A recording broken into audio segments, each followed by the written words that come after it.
Very excited today, you know why? I'm gonna show you how to make this delicious vegan mushroom pho. At 383 calories and 17 grams of protein, you need to try it. So let's get started.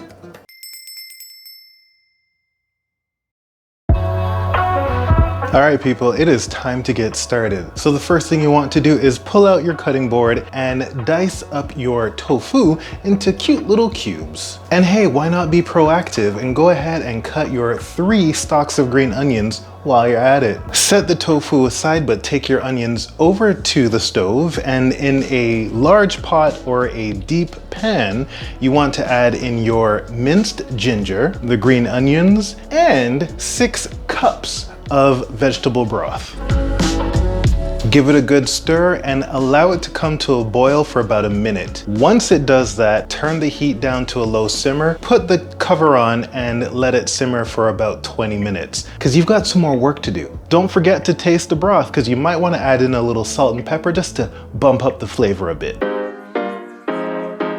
It's time to cook up your mushrooms. In a frying pan, you want to add in about a tablespoon of olive oil, and once that olive oil is heated and ready to go, add in your mushrooms. You're going to want them to become kind of tender, so allow them to cook for about 5 minutes.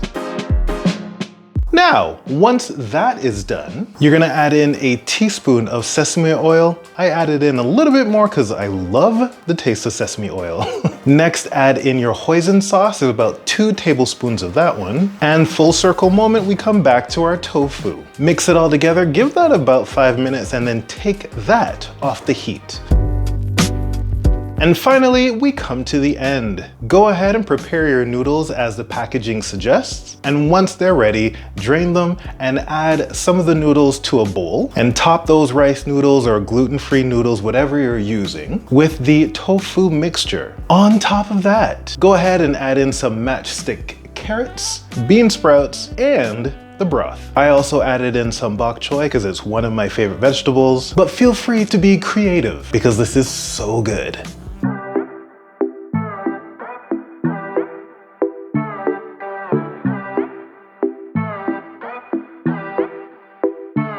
Please give this recipe a go. It is so delicious and really surprisingly easy to make once you give it a shot. And you know, once you do give it a shot, you've got like 2 or 3 more meals after that. So it lasts a while. All right, people, let me know what you think about this recipe in the comments below, and I will see you in the next video.